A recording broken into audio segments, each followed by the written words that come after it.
you delegate the things to the people that are good at those things. I found that I really like to be in control. Yes. And, Me too. you know, trying something new here and trying something new there and failing and then getting back up. I have Marcel, and Marcel, I've known you for I think at least 7 years, maybe eight. Uh, Okay. we met through the Mesa Chamber. We were in a leads group together, and Yeah. you've been my real estate agent, my realtor, selling a house, buying this new house. But why don't you introduce yourself and tell us about you and what you do, what your business is? Sure. Yeah. I thought we've known each other longer than that. That's why I was like, okay, really? It could be It longer. seems like longer. Well, thank you for this opportunity, Maggie. I'm blessed to be a part of your world and be able to share my story. So I've been in the real estate industry since 1997. And I just found out this month I've held my real estate license for 10 years. Oh, congrats. Nice. Thank you. Thank you. And I serve all over the Phoenix Valley, all over the metro area. My company, Marcel and Company, with Keller Williams, we go all the way down to Florence and Coolidge, all the way up to uh, Cave Creek, West Side, all the way to Verrado, and then, of course, over to Apache Junction. As far as you starting this business, is it just you, or you have maybe like an assistant? You have, Yeah, so I'm a single agent. I don't have a team. I do have a transaction coordinator that handles all the paperwork on the back end so that I can be the face of my business and focus on what's important to me, which is excelling in customer service. I also have a VA who helps me with newsletters and social media and all that kind of fun stuff. One of the things that I've learned being an entrepreneur is you delegate the things to the people that are good at those things. And so I feel that what I'm good at is face-to-face interaction, like I said, serving my community to the best of my ability. yes, I really appreciate that. And that took me some time to help or to be okay with delegating. So did it take you a while to learn to let go and let somebody else handle some of these things? Or right off the bat, you're like, no, somebody else needs to do this. Absolutely. Well, you know, the funny thing and the reason why I chuckled is because I really I found that I really like to be in control. Yes, And me too. you know, as parents as we are, it's almost like let me do it. I'll just get it done faster and probably better. But you know, the thing about it is delegating, finding the people that are good at those things that I'm not as good at, and giving that job or that task to somebody that enjoys it, right? Mhm. um, has really opened up my world to allow me to do what I do best. So it did take a while. It took a while to, I think I was in year three before I even discovered what a transaction coordinator was. And it was the best thing at that time that I had done for my business. And then I thought, wow, okay, there must be something to this. Yeah. People have been telling me to do it the whole time. And yeah, so little by little, letting go of control and just watching my business bloom, and that being one of the reasons. Yeah, that's great. Yeah, I'm gonna mess up the quote. It's something like 80% out the door is better than just sitting on your to-do list, something like that. So the person might not do it exactly the way you want it, but mostly and get it done is that's better than just sitting on your to-do list. So Exactly. Yeah, I had a friend, I was having lunch with her, and she was just like, my teenagers just don't fill the dishwasher like I do. And I said, well, do the dishes, because I'm really good at advice, right? Not following my own. And I said, well, I asked her, I said, well, do the dishes still get clean? And she's like, yeah. And I'm like, so does it matter how the dishwasher was filled? And she was like, no, I guess not. we So gotta I let guess, go. you know, depending on what you're talking about, you know, as long as the outcome is what your expectations were, then how you get there, there's probably a million ways to do that. Yes, absolutely. So, what led you to get into real estate? I think you told me before you were in working with titles before this, or how'd you Yeah. get here? Yeah. So back in 1997, after my husband and I served in the military, we were in Germany and we came back to California. And I had two job offers. One was at a title company, and the other one was at a place that sold lamps and light bulbs. And I know myself pretty well, and I thought, well, I don't know how much you can learn about lamps and light bulbs to keep myself interested. And I had no clue what title insurance was. I think, gosh, we were, 26, 27 years old when we got back from Germany. So I hadn't bought a house yet. I hadn't gone through the process. So I didn't have any idea what title insurance was. So I ended up working with Chicago Title, moved my way up to a title assistant, then became an escrow assistant. And then when I transitioned out here in 2004 to the Phoenix Valley, I transitioned out here as a title assistant and then became a branch manager at my own branch. And so title and escrow being under my belt and having that knowledge in the background, I feel has been uh, used widely as a realtor. And then in 2007, when the market crashed and everybody got laid off, as well as myself, I ended up at Countrywide Home Loans, which is now Bank of America, and and and that's where that was really it was so much fun because I love to learn. And so I was hired to be an asset manager. And an asset manager is somebody that sold foreclosures nationwide for top investors like Deutsche Bank and Chase and B of A, all the big ones that we know about. And that's where I learned how to negotiate. I had a pipeline of over 300 properties nationwide. My clients were realtors in other states. And so we got the opportunity to collaborate together on what the best way to rid the property would be without spending these in the investor dollars. Because at the end of the day, if the investor didn't like the way their money was being spent, then you probably didn't have a job. So yeah, so I learned for 8 years. I learned how to negotiate. Was one of the top producers as an asset manager Of at course, you were Countrywide. awesome. Thank you. And I pride myself on it because I I I wouldn't be where I'm at today had I not had all those experiences in the past, starting in 1997. So yeah, Wow, that's a very rich background, all related to what you're doing now. That's great. yeah, yeah. So if you don't mind sharing, have there been any like really big setbacks? Was there ever any point where you're like, I can't keep doing this, I need to switch careers? Any any kind of like, oh boy, moments? Yeah, probably more than I want to believe, to be honest with you.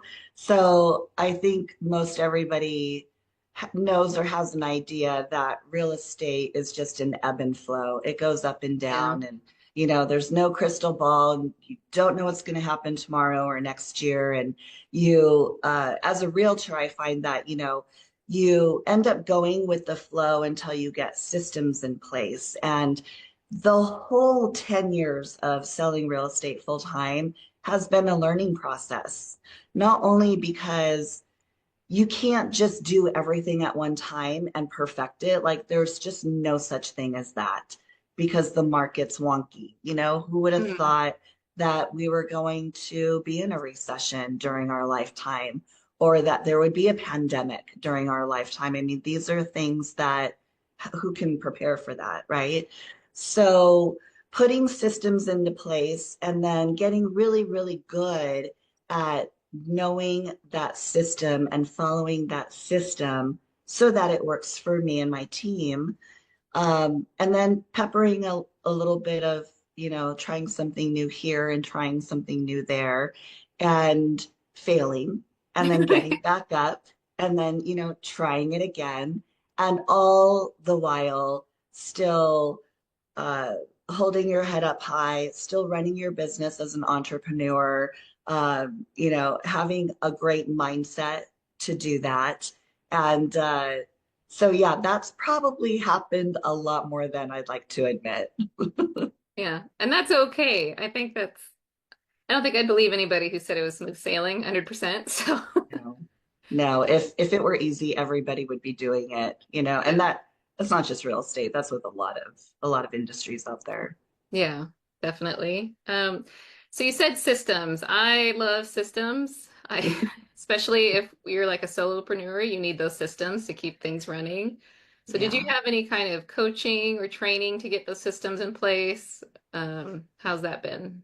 Man, I coach and train all of the time. So I attend 2 to 3 real estate seminars per year, and I attend 1 to 2 personal growth seminars per year. I very rarely during the last 10 years of selling real estate full time have I not had a coach.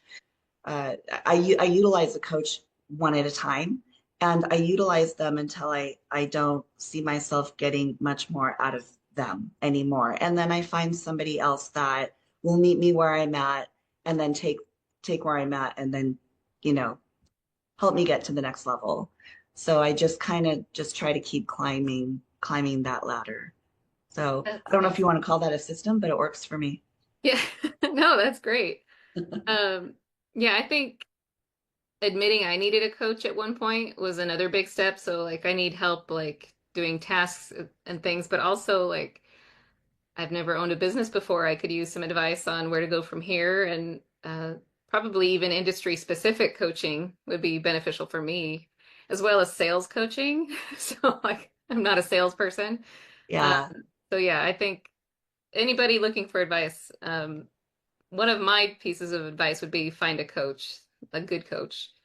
a good coach. Yeah, Which, I completely agree. And kudos to you and to other people that, you know, left a job, an 8 to 5 job, right? And decided to become an entrepreneur and run their own business. And again, one of those things that if it was easy, everybody would be doing it. But yeah, and then to also let go and know when to ask for help, right? And I yeah, think that's huge in a lot of different aspects in your life, whether it's personal or business or whatever that looks like. Asking for help is probably one of the toughest things that people do, I think. I mean, for me at least, yeah. it's hard to ask for help. And then as far as the community, I have some really like heartwarming stories about networking and other people just being so warm and friendly. Like, how do you find this community? Like, we met in a networking group, and I'm sure you're a member of other groups. How do you see the Valley and overall helpful? People keep to themselves, or you get a lot of referrals? Oh, let's see. So networking really was a catalyst for personal growth, for business. I remember thinking, oh my gosh, I have to give a 30-second commercial, sweaty armpits, like what am I going Right. to talk about? Nobody wants to hear about me.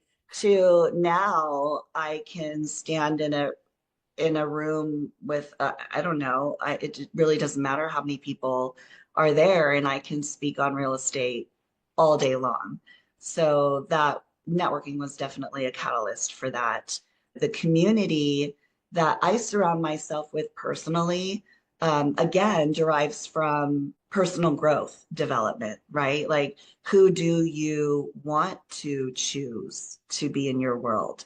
Who do you want to surround yourself with?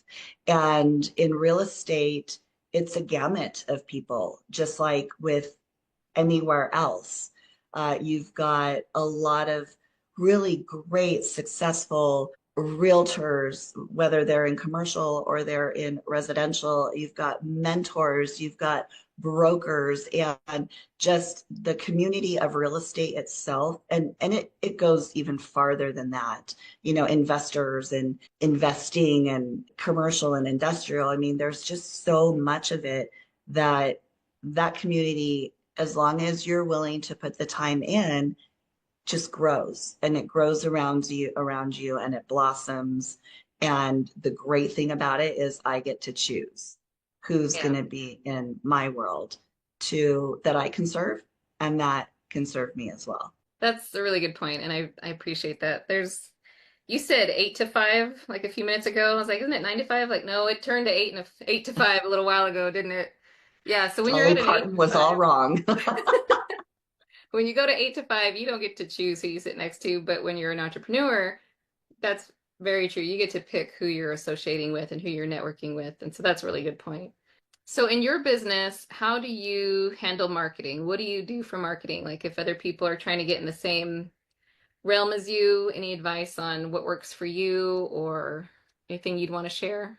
Yeah, and all of these marketing techniques have just expanded over time and they've changed over time.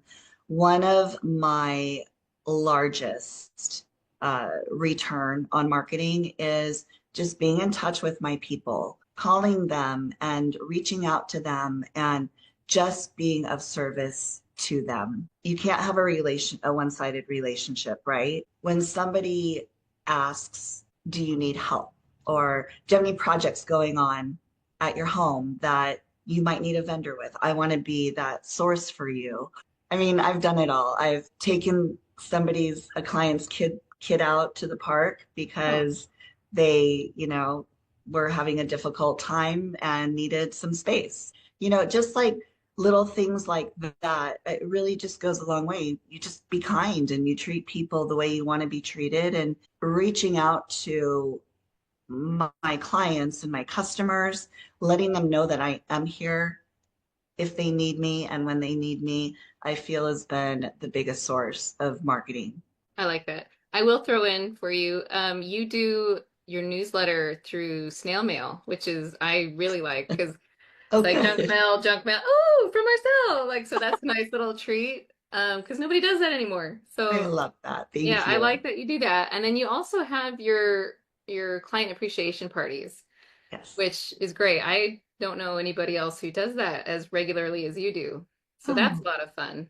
So I will, yeah, I'll say you also do those in addition to being like a friend to somebody. So as far as future outlook for you, like where do you see this going in the next couple years and how do you grow? So you're a solopreneur. How do you grow by not becoming overwhelmed with too much work?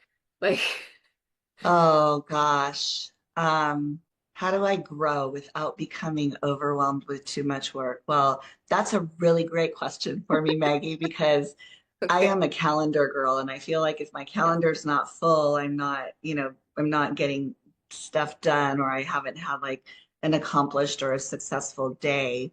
The systems in place help. So right now you are a solopreneur. I don't know how it works exactly, but is there at any point where you would have a team, like where you have people under you? I don't see myself running a team uh, Okay. because I didn't get into real estate to run a team. However, I do mentor. So I have mentees that are new to the Okay. business that I uh, bring under my wing and help them grow their business. And, that sense of accomplishment to see somebody succeed is like, there's just nothing greater than that. Um, I also have expanded my services to health and life insurance, which involves There you go. mortgage protection. And in that mortgage protection, we are able to provide a free trust, real estate trust, and will. And gosh, the value there it's just been so significant. So, as far as a team, I think I'll probably be a solo realtor for a long time because my passion is helping people, helping my clients, growing relationships, uh, creating a family, within how I can serve them.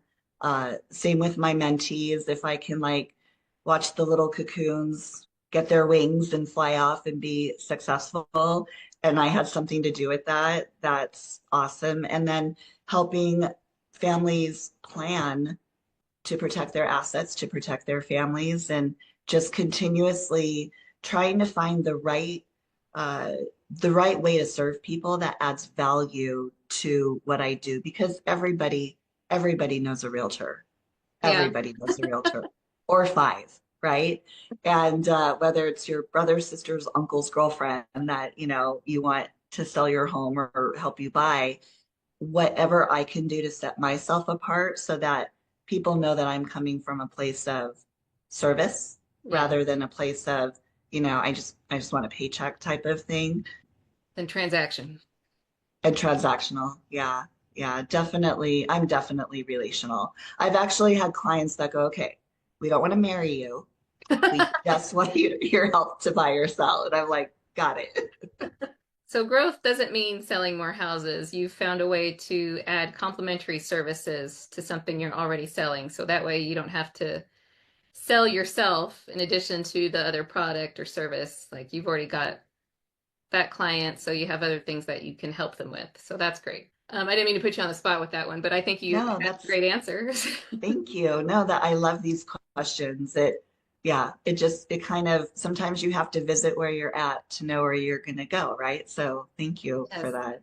I'm working on a workbook called brand mapping, and that's exactly what it is. It's looking at where you are right now and then how to plan on where you want to go. So I like Love that. it. I'll put that in some show notes or something. So you go to seminars. I'm trying to think, how do you stay ahead? I'm sure you're reading all kinds of reports or newsletters about Yeah. real estate in the area. Yeah. Just continuously keeping up on my education and then some, right? So realtors get to take 24 hours of continuing education courses within a 2-year period to keep their license alive. I do a lot more than that. Like I just got back from a class at my office, Keller Williams, out in Ahwatukee, and learned about the December market and what's going on and what's predicted for January, right? And the reason why I do this is so that I can help my clients that are on the fence or thinking about buying or selling or investing, and being able to just give them like accurate information, so that they can make the best decision for themselves. I utilize National Association of Realtors. They have articles out all the time. I keep abreast of that. Attending, like I said, real estate seminars, reading books. Sometimes I'm like, okay, let's just read. Let's read something funny and light, Let's take to a kind break. of take away from that. So yeah, just I love learning, and I love learning about real estate and how I can help people.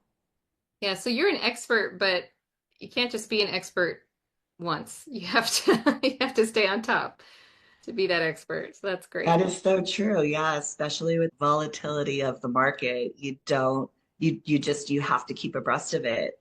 And you can't I feel that if you are stuck doing the same things over and over again, especially like for myself, if I didn't expand or change or adapt in the past 10 years and I was doing everything that I was doing 10 years ago, I wouldn't be where I'm at today. Right. I think that's definitely true in my industry as well. Yeah. I would agree. Yeah, the thing I was an expert in 10 years ago is irrelevant right now. So yeah, you got to Yeah. keep Yeah. moving. Except you're keeping up with AI.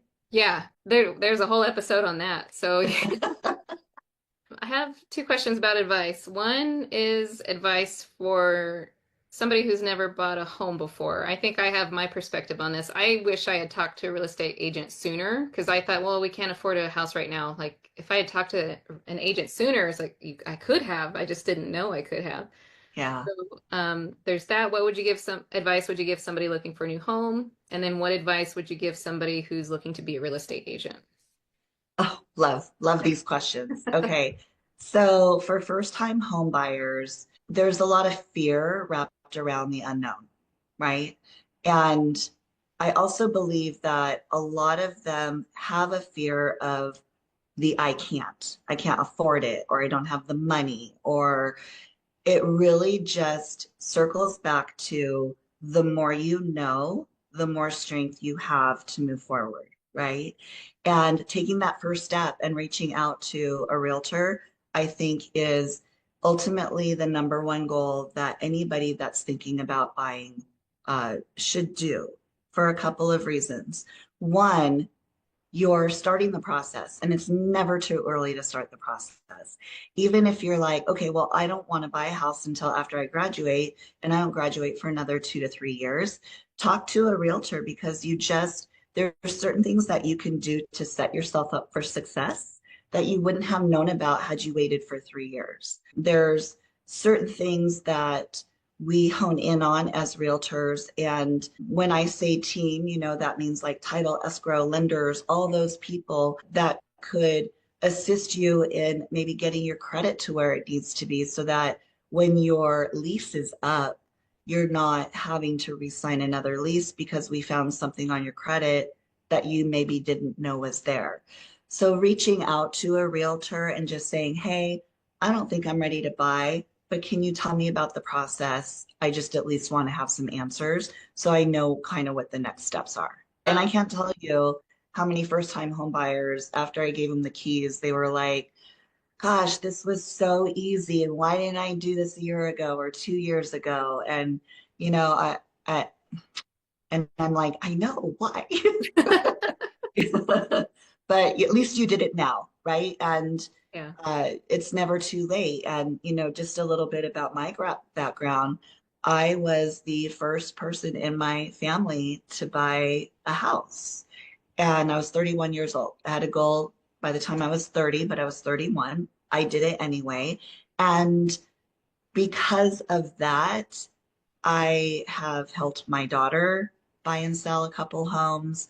My sister is looking to buy a home. My mom has bought a home. My brother has bought a home. I've had friends that have bought homes.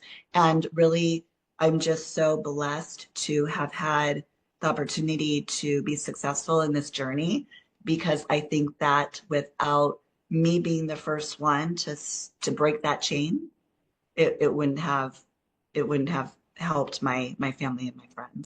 So not just having a home, like to call your own, but then also like equity is great for Yes, yourself. yes, it The is. greatest gift you can give yourself, or And your one of them. family, yeah. Yeah, And then 100%. protecting it, right? So Yeah. like getting it and then protecting it.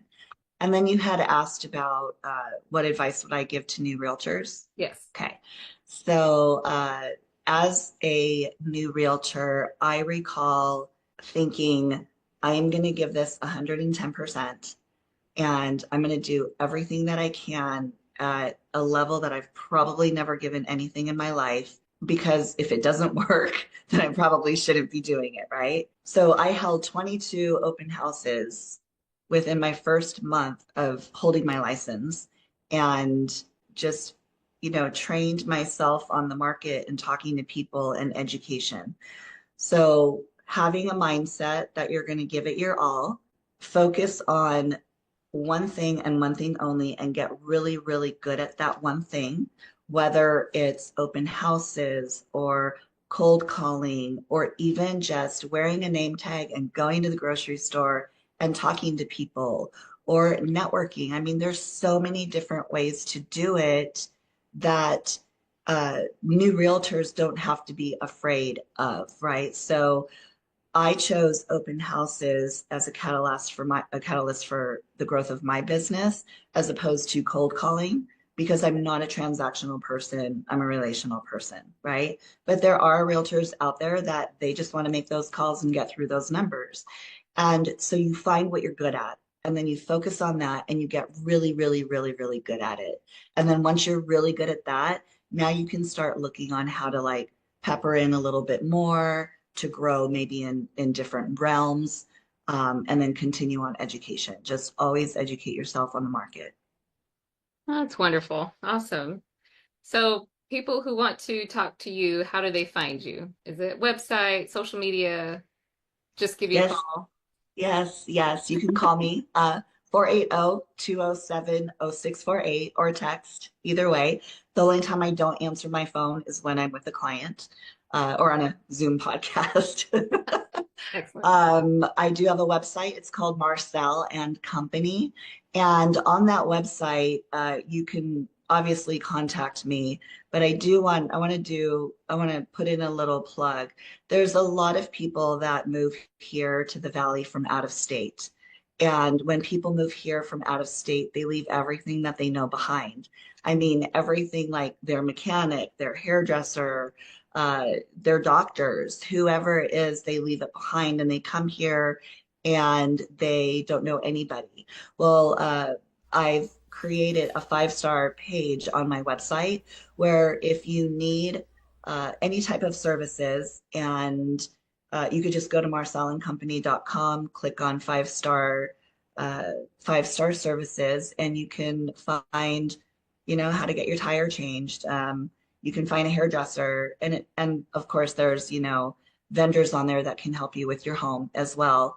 But these are vendors that I've either used myself or vetted myself, um, or both. So marcelandcompany.com, or again, you can text me or call me.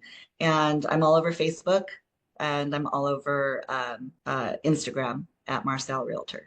Backtracking just a little bit, you mentioned your website. That made me think of you have a section on here where you went to the Philippines, Yes, and then you contributed a portion of your earnings to support the new missionary services down there. correct. That's Yes. that's awesome. So Yeah. I would Yeah, thank say you. somebody listening, go check that out as well. That's amazing. Just Those people are just so great out there. Yeah, and they're hard workers and they're the happiest, most joyful people I've ever met in my entire life. And yeah, so being able to support people like that in our world, we just need more people like that in our world. So that's it's an fantastic. honor to do that. Awesome. Well, thank you so much. This is Thank great. you. All right. Thank you, Maggie. Thanks for the opportunity. I really appreciate it.